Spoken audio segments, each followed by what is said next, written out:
Hello नमस्कार. आजच्या व्हिडिओमध्ये तुम्हा सगळ्यांचं अगदी मनापासून स्वागत करते. भविष्यासाठी चार पैसे हाताशी असावेत म्हणून घराची जबाबदारी सांभाळत सांभाळत आजकाल बऱ्याच महिला नोकरीसुद्धा करतात. दररोज आपल्या लहान बाळाला 8 ते 10 तास आपल्यापासून लांब ठेवून, आपल्या मनातल्या भावना मनातच ठेवून बाहेर जाऊन अगदी जबाबदारीनं सगळी कामं करावी लागतात. आणि महिना झाल्यावर अकाउंटमध्ये जेव्हा your account has been credited so and so amount असा मेसेज पाहिल्यावर आनंद तर होतोच, पण त्याचबरोबर आपण आपल्या बाळाच्या अनेक गोष्टींचा, जसं की त्याचं चालणं असेल, बोलणं असेल, त्याचं पळणं असेल, धडपडणं असेल, खेळणं असेल, या सगळ्या गोष्टीचा आनंद स्वतः घेऊ शकत नाही याचं गिल्ट मात्र खरंच खूप मोठं असतं. पण संसारासाठी आणि मुलांच्या उज्ज्वल भविष्यासाठी या गोष्टी कराव्याच लागतात. मी सुद्धा या गोष्टी केलेल्या आहेत, पण यावेळी अजिबात नाही. कारण यावेळी मी फायनान्शियल इंडिपेंडन्ससोबत माझ्या बाळाच्या प्रत्येक गोष्टीचा आनंद अगदी जवळून घेऊ शकते आणि याचा मला मनस्वी खूप आनंद होतोय, ते फक्त यूट्यूबमुळेच. So thank you so much YouTube आणि यूट्यूब फॅमिली. तर चला, आज मी तुमच्यासोबत माझं मॉर्निंग रुटीन शेअर करणार आहे. खरं तर माझं मॉर्निंग रुटीन ना अगदी पहाटे 5 वाजता सुरू होतं, कारण मुलाची शाळा सकाळी लवकर असते. त्याच्यामुळं मला ना वर्किंग डे असेल किंवा स्कूल डेज असतील ना, तेव्हा लवकरच उठावं लागतं. आजसुद्धा पहाटे 5 वाजताच माझ्या दिवसाची सुरुवात झाली. सकाळी नाश्ता, डबा हे सगळं आवरलं. त्यानंतर मुलगा शाळेत गेला आणि मिस्टर ऑफिसलासुद्धा गेले आणि त्यानंतर माझ्या या लहान बाळासोबत माझ्या दिवसभरातल्या कामाचं रुटीन जे आहे ते मी आज तुमच्यासोबत शेअर करणार आहे. खरं तर सकाळी लवकर दिवसाची सुरुवात होते ना, त्याच्यामुळं पहिला 1 तास माझा भरपूर बिझी असतो आणि या 1 तासामध्येच माझी घरातली ना भरपूर सगळी कामं आवरून होतात. पण त्याच्यानंतर जी काही छोटी-मोठी कामं राहतात, तर तीच कामं मी आज या लहान बाळाला घेऊन करते. तर आता बेडरूमचा जो आहे थोडाफार पसारा, बेड वगैरे सगळा क्लीन केला, पसारा वगैरे सगळा आवरला आणि त्यानंतर आली आहे किचनमध्ये. आता जसं मी म्हटलं ना, सकाळी-सकाळी खूप लवकर दिवसाची सुरुवात होते. त्याच्यामुळं डबा, नाश्ता आणि त्याची भांडी वगैरे हे सगळं माझं सकाळी एकदा होऊन जातं. आता इथं सकाळी जी भांडी मी घासून घेतली होती ना, ती व्यवस्थित आता सुकलेली आहेत. ती पहिली लावून घेते आणि त्यानंतर दुपारचं थोडंफार मला जेवण वगैरे बनवायचं आहे, ते राहिलेलं आहे. सोबतच बाळाची अंघोळ, कपडे, त्यानंतर थोडीफार साफसफाई आणि त्यानंतर थोडाफार जो काही घरामध्ये दिवसभर होणारा पसारा, त्याची आवरावर. अशी माझी जी काही कामं आहेत ना, ती आता इथून पुढे सुरूच राहणार आहेत. खरं तर लहान बाळासोबत ही सगळी कामं मॅनेज करताना खूप जास्त खरं तर सुरुवातीला मला त्रास व्हायचा. सगळ्या गोष्टी ॲडजस्ट करताना भरपूर चिडचिड व्हायची. पण हळूहळू प्रॅक्टिसने माणूस सगळ्या गोष्टी शिकत जातो. तसं मी सुद्धा सगळ्या गोष्टी हळूहळू आता शिकली आहे आणि आता बऱ्यापैकी रुटीन जे आहे ना, माझं ते सेट झालेलं आहे असं मला वाटतंय. पण तरीसुद्धा आपला प्रत्येक दिवस हा वेगळा असतो. कालचं रुटीन असेल तसंच दुसऱ्या दिवसाचं रुटीन असतं असं नाही, किंवा तुमचं रुटीन जसं असेल तसंच माझं रुटीन असेल असं अजिबात होत नाही. तर असो, चला. आता इथं ना डाळिंब थोडंसं माझ्याकडे शिल्लक राहिले. अर्धं डाळिंब जे होतं ना, तर ते बाळाने खाल्लेलं आहे. आता हे अर्धं जर मी त्याला दिलं ना, तो अजिबात खाणार नाही, इकडं तिकडं फेकून देईल आणि पूर्ण फरशीवर सगळीकडे पसारा करून ठेवेन. त्याच्यामुळं म्हटलं आता त्याला हे असं डाळिंब देण्यापेक्षा ना त्याचा ज्यूस बनवून देऊया, जेणेकरून तो पण थोडासा बिझी होऊन जाईल आणि त्यानंतर मला पुढची जी कामं आहेत ती सुद्धा करता येईल. आता हे जे मी ज्युसर आहे ते ऑनलाईन मागवलेलं होतं, पण अशा पद्धतीचा ज्यूस बनवण्यासाठी ना मला ते भरपूर जास्त कामाला येतं.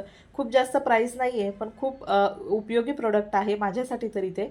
तर छान असा डाळिंबाचा ज्यूस इथं बनवून घेते. खूप जास्त होणार नाही, कारण अर्धच डाळिंब आहे. पण या ज्यूस जो आहे तर तो व्यवस्थित तो पिऊन घेईल आणि त्यानंतर ते वेस्टसुद्धा जाणार नाही. तर इथं सगळ्यात अगोदर ज्यूस बनवून घेतला. तोपर्यंत मी बाकीची पुढची कामं करेल. तोपर्यंत बाळ जे आहे ना ते ज्यूस वगैरे पिऊन घेईल. थोडंसं त्याला पण वेगळं वाटेल. तर त्याला ज्यूस वगैरे इथं बनवून दिला आणि त्यानंतर ना ही भांडी वगैरे जी आहेत तर तीसुद्धा घासायची आहेत. आता किचन काउंटर ना पुणे किंवा मुंबई गावी कसं असतं की किचन वगैरे भरपूर मोठा असतो, त्याच्यामुळे पसारा पण त्याच्यामध्ये इतका दिसत नाही. पण इकडे ना किचन भरपूर लहान असतात, त्याच्यामुळे पसारासुद्धा लगेच आवरावा लागतो. नाहीतर इतका घरामध्ये पसारा दिसतो आणि त्या पसारा बघून ना अजिबात पुढचं काम करायची इच्छाच होत नाही. त्यामुळे शक्यतो जेवढी कामं असतील ना तेवढी हाताबरोबर क्लिअर करून घेण्याचा मी तरी प्रयत्न करते. तर आता इथं ना थोडंसं किराणा सामान जे होतं ना ते सुद्धा काल आणून ठेवलेलं आहे, ते सुद्धा मला व्यवस्थित लावायचं आहे. पण ते सुद्धा 2 दिवस झालं मी आज लावेन, उद्या लावेन. तर म्हटलं चला आज आता फायनली लावूनच घेऊया. आता काल पण थोडंसं शिल्लक होतं, ते सगळं आणून घेतलेलं आहे. आता त्यानंतर या टाकीमध्येच मी सध्या सगळं सामान ठेवते, कारण बाळामुळे भरपूर पसारा कमी केलेला आहे. तर याच्यातलं खरं तर मला अगोदरचं जे काही सामान शिल्लक आहे ते काढून ते घासून वगैरे नवीन सामान सगळं भरायचं होतं. पण याची ना आता सध्या झोपेची पण वेळ झालेली आहे. तो थोडा वेळ बघेन झोपतोय की नाही. आणि नंतर जर झोपला तर मी व्यवस्थित लावून घेईन, पण सध्या तरी आहे त्याच्यामध्येच हे सामान मी पटकन भरलं. अशा पद्धतीनं भरपूर सगळे शॉर्टकट जे आहेत ते सध्या माझ्या डेली रुटीनमध्ये असतात माझ्या. आणि प्रत्येक गोष्ट अगदी परफेक्ट व्हावी असा माझा बिलकुलच अट्टाहास नसतो, कारण गोष्टी होणं हे खूप महत्त्वाचं आहे आणि बाळाला वेळ देणं हे खूप महत्त्वाचं आहे. तर चला, आता इथं किचन जे आहे ते थोडंफार क्लीन करून घेते. त्यानंतर ना मला दुपारसाठीचं थोडं जेवण म्हणजे डाळ भाताचा कुकर एवढंच लावायचं आहे. बऱ्यापैकी जेवण जे आहे मी सकाळीच बनवून घेतलेलं होतं, पण थंडी आहे त्यामुळं थोडंसं गरम गरम जेवण बनवलं तर जेवणसुद्धा व्यवस्थित जातं. बाळासाठी जे जेवण बनवायचं आहे ते मी शक्यतो त्याला जेव्हा खायचं असेल तेव्हाच बनवते आणि त्यानंतरच त्याला खाऊ घालते. तर गॅस वगैरे सगळं पुसून घेतलं. आता त्यानंतर थोडीफार हे ज्यूस वगैरे बनवला, ते कुकर वगैरे ही भांडी होती तर ती सगळी घासून घेते आणि त्यानंतर पुढची जी काही कामं आहेत ना तर ती करून घेते. आता बाळ जर झोपलं ना तर मला भरपूर सगळा निवांत वेळ मिळतो आणि छान पद्धतीनं कामं आटोपता येतात. पण तो जागा आहे ना त्याच्यामुळे त्याच्याबरोबरच त्याला घेऊन त्याच्या कलानं सगळी कामं करावी लागतात. सुरुवातीला ना माझी भरपूर चिडचिड व्हायची या सगळ्या गोष्टींमध्ये, पण हळूहळू काही गोष्टी माझ्या पद्धतीनं, काही गोष्टी त्याच्या पद्धतीनं, अशा पद्धतीनं बॅलन्स करत करत ना एक छान आता रुटीन सेट झालेला आहे. त्याच्या झोपेच्या वेळा किंवा त्याच्या खेळण्याच्या वेळा या थोड्याफार प्रमाणात इकडं तिकडं होतात, पण त्याला घेऊन आता त्याला पण थोडं थोडं समजतं, त्यामुळे त्याला घेऊन घेऊन बऱ्यापैकी कामंसुद्धा करता येतात. आता किचनमधलं सगळं आवरून घेतलेलं आहे आणि त्यानंतर ना मला गॅलरीमध्ये भरपूर सगळी धूळ वगैरे जमा झालेली आहे तर ती साफ करून घ्यायची होती. खरं तर याच्यामध्ये मला डीप क्लिनिंग करायची आहे, पण त्यासाठी भरपूर वेळ लागणार आहे, कारण भरपूर सगळे बॉक्स, नको असणाऱ्या गोष्टी वगैरे सगळ्या ना पटकन इथेच आणून ठेवतो आम्ही. तर ते सगळं एकदा 3 ते 4 महिन्यातून किंवा 6 महिन्यातून क्लीन करून घेते मी. सध्या मला बिलकुल वेळ मिळत नाही त्याच्यामुळे, पण आजसुद्धा वेळ नाही आहे त्याच्यामुळं थोडं थोडं जे काय आहे ना तर ते जाळीवर वगैरे भरपूर धूळ आहे, खाली फरशीवरसुद्धा भरपूर सगळी धूळ जमा झालेली आहे. ते तरी म्हटलं थोडंसं क्लीन करून घ्यावं. ते सगळं झाडू वगैरे करून घेतलं. त्यानंतर कांदेसुद्धा माझ्याकडे ना आता भरपूर कांदे आणले होते, त्याच्यातले मोठे मोठे कांदे आहेत ना ते सगळे वापरून झाले. आता हे छोटे छोटे राहिलेले तर त्याच्यामध्ये भरपूर सगळी टरफलं वगैरे जमा झालेले आहेत. ते सुद्धा मी भरपूर दिवस झालं नीट करून नव्हते ठेवले. म्हटलं चला हाताबरोबर ते सुद्धा नीट करून घ्यावेत, कारण त्याचा भरपूर सगळा कचरा निघतो.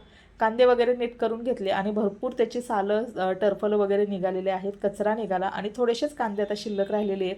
टरफलं वगैरे होती त्यामुळे मला असं वाटलं की भरपूर कांदे आहेत, पण नाही, त्यामध्ये कचराच भरपूर होता आणि थोडेसेच कांदे आता शिल्लक राहिलेले आहेत. आता त्यानंतर मशीनसुद्धा मला लावायची आहे, ती मी दुपारनंतर लावेल. पण आता हे जे सुकलेले कपडे होते ते सुद्धा काढून घेते, याच्या घड्या घालायचे, त्यानंतर मशीन, त्यानंतर दुपारचं जेवण आणि बाळाची अंघोळ आणि दिवसभराचा जो काही तो पसारा करेल त्याची आवरावर, अशा पद्धतीची पुढची माझी कामं आहेत. आता कपडे वगैरे सगळे मी इथं काढून घेतले. लगेच हाताबरोबर ना त्याच्या घड्यासुद्धा घालून घेते, कारण तो जर झोपला तरच मला थोडासा निवांत वेळ मिळतो आणि मग तो निवांत वेळ पण ना असाच इकडं तिकडं पटकन निघून जातो, कारण जसजशी बाळं मोठी होतात तसतशी त्यांची काही झोपण्याची वेळ जास्त नसते. एक अर्धा तास, भारी तर भारी पाऊण तास इतका होतो आणि एकदा का जर त्या वेळेमध्ये मोबाईल हातात आला किंवा कोणाचा फोन आला तर तो वेळसुद्धा पटकन निघून जातो. त्याच्यामुळं मग चला, त्याच्याबरोबरच ज्या पद्धतीनं जमतील त्या पद्धतीनं कामं पटापट अशी मी आवरून घेण्याचा प्रयत्न करते. आता इथं कपड्यांच्या घड्या ज्या आहेत तर त्या सगळ्या घालून घेते. आता काय मी त्याला झोपवणार नाही, कारण दुपारची वेळ होत आलेली आहे. आता जर झोपला तर त्याचं जेवण राहणार आणि झोपसुद्धा पूर्ण होणार नाही, त्यामुळे आता थोडंसं त्याला असंच एंटरटेन करण्याचा प्रयत्न करेन. त्यानंतर त्याला जेवण वगैरे झालं की त्याच्यानंतरच त्याला झोपेन, म्हणजे त्याची झोपसुद्धा अगदी व्यवस्थित होईल. तर इथं कपड्यांच्या घड्या वगैरे करून घेतल्या. लगेच हाताबरोबर कपडे वगैरे ठेवून देते. तोपर्यंत याचं जी काही वस्तू मिळेल त्याच्यासोबत अशा पद्धतीनं खेळणं, भरपूर पसारा करणं, दंगामस्ती करणं हे सगळं सुरूच असतं. हे माझंच नाही, हे प्रत्येक आईचं अशा पद्धतीचं रुटीन असतं आणि याच्यामध्ये सुद्धा एक वेगळी मजा असते. कधीकधी भरपूर चिडचिड होते, कधीकधी भरपूर छान वाटतं. तर अशा बॅलन्स गोष्टी असतात या सगळ्यामध्ये. तर असो, आता बेसिनसुद्धा जाता जाता बघितलं तर थोडंसं खराब दिसलं, त्याच्यामुळे लगेच ते सुद्धा साफ करून घेतलं. अशा पद्धतीनं मी छोटी मोठी कामंसुद्धा करत असते, ज्याच्यामुळं भरपूर सगळी कामं अशी पेंडिंगसुद्धा राहत नाहीत. आणि आता दादा यायचीसुद्धा वेळ झालेली आहे, त्याच्यामुळे म्हटलं पटकन कुकर लावून घेऊया, जेणेकरून तो येईपर्यंत छान असा डाळ भाताचा गरम गरम जेवणसुद्धा तयार होईल. सोबतच मला त्याच्यासाठी सुद्धा भाजी बनवायची होती, त्यासाठी फ्रीजमधल्या ज्या काही भाज्या होत्या त्या सगळ्या काढून घेतल्या. आता मेथीची भाजी ना मला नीट करून घ्यायची होती, पण माझ्याकडे टाईम नाही, म्हणून त्याच्यापुरती जेवढी लागेल ना तेवढीच मी इथं काढून घेतली, बाकीची सगळी तशीच ठेवली फ्रीजमध्ये. तर अशा पद्धतीनं भरपूर सगळ्या गोष्टींचे शॉर्टकट करून ज्या काय आहेत ना तर त्या मी माझे रुटीन जे आहे ते सध्या सुरू आहे. तर चला आता सगळ्या गोष्टी आहेत, भाज्या वगैरे हे सगळं छान पद्धतीनं कुकरमध्ये ठेवून एक कुकर लावून घेते, जेणेकरून भाज्यासुद्धा व्यवस्थित त्याला खाण्याची सवय लागेल. कारण लहानपणी जर या सवयी लावल्या नाहीत ना तर मोठेपणी थोडीशी मुलं भाजी वगैरे खाण्यासाठी ना भरपूर कंटाळा करतात. कारण मी माझ्या विघ्नेशवरून थोडासा अनुभव घेते असा. तर चला आता मी मगाशी कढीपत्ता काढला होता ना तर तो बाहेरच विसरला, तर तो आणायला गेले की माझ्या पाठीमागं त्यालासुद्धा यायचं असतं प्रत्येक गोष्टींमध्ये. तर चला इथं आता लगेच त्याला अंघोळसुद्धा घालून घेते आणि त्यानंतर थोडीफार जी हाताने धुवायची कपडे आहेत तीसुद्धा व्यवस्थित धुवून घेते. कपडे वगैरे सगळी धुवून झालं, इथं छान बाळाची अंघोळ झाली. आता लगेच त्याला रेडीसुद्धा करून घेते, जेणेकरून तो थोडासा आता खेळेल, दमेल आणि मग जेवल्यानंतर ना छानपैकी झोपेल तो. तर इथं तेल वगैरे लावून घेते. बिलकुल एका जागेवर बसायचं नसतं, त्याच्यामुळे मग कधी कधी ना भरपूर कंटाळासुद्धा येऊन जातो, खूप दमायलासुद्धा होतं. तर आता दादा यायला थोडासा वेळ आहे, थोडासा निवांत वेळ आहे, त्याच्यामुळं म्हटलं चला आता भरपूर दिवस हाताकडे बघितलं ना की लक्षात येतं की नेलपेंट लावूया, छान पद्धतीनं तयार होऊया, पण वेळ भेटत नाही. तर आज म्हटलं चला फक्त जेवढा वेळ मिळेल तेवढं बाळासोबत थोडासा स्वतःकडे पण वेळ देऊया, जेणेकरून आपल्या स्वतःलासुद्धा खूप छान वाटतं. आणि दिवसभर आपण किती जरी काम केलं ना तरी कुणीही आपलं इतकं कौतुक करत नाही जितकं आपण स्वतःसाठी 5 मिनटं किंवा 10 मिनटं जरी दिले ना तरी आपल्याला भरपूर आनंद होतो. या सगळ्या गोष्टी मी खूप जवळून सध्या फेस करते आहे. कारण ऑफिसला जेव्हा मी होते ना तेव्हा माझं पूर्ण रुटीन वेगळं होतं. एक सेल्फ केअर, स्वतःकडे लक्ष देणं, मोटिवेशन, पॉझिटिव्हिटी या सगळ्या गोष्टी तेव्हा इझिली करता येत होत्या. पण घरी राहिल्यानंतर प्रत्येक गृहिणीला या गोष्टी करताना भरपूर जास्त त्रास होतो आणि खूप सगळ्या गोष्टी मॅनेज करून कराव्या लागतात. आणि त्यातून लहान मुलं असेल ना तर भरपूर सगळं मॅनेज करावं लागतं.